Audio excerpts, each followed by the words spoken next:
Hello hello नमस्कार छ सबैजनालाई। ल आज हाम्रो लमजुङपेसी सहरको लोकल बब सुकुटी यतिको चाहिँ सुकुटी सुकेको छ साथीहरू। यो चाहिँ हाम्रो पुरानो अर्डर रहेको छ। हजुरहरूलाई मैले अर्डर छिट्टो पुरा गर्न सकेन, त्यसको लागि सरी।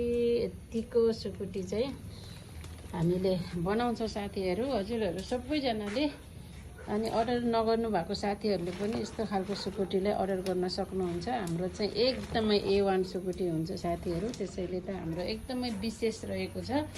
यो चाहिँ हाम्रो आगोमा यसरी चाहिँ सुकुटी भइरहेको छ है साथीहरू। लेयर लेयरमा हामीले यसरी ह्याकुलोको बोसोसहितको मासु, ल हेर्नुहोस् त यस्तो खालको मासु हामीले गरिरहेका छौँ साथीहरू। अर्डर गर्न सक्नुहुन्छ। यस्तो मजाको आगोबाट रन्काएर एकदम स्मोकी फ्लेभरमा तयारी भएको छ यो सुकुटी।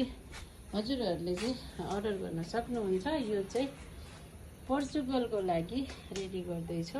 लगत्तै हाम्रो युकेमा पनि धेरै अर्डरहरू पेन्डिङ भएको छ। यो अहिलेको वारले गर्दाखेरि धेरै ठाउँमा डिस्टर्ब भइरहेको छ। तैपनि मैले प्लेन चार्टर गरेर भए पनि यो सुकुटीको चाहिँ अर्डरहरूलाई पुरा गर्ने कोसिस गरिरहेको छु साथीहरू। ल सबैजनाले सम्झिनु होला है। ल थ्याङ्क यू सो मच।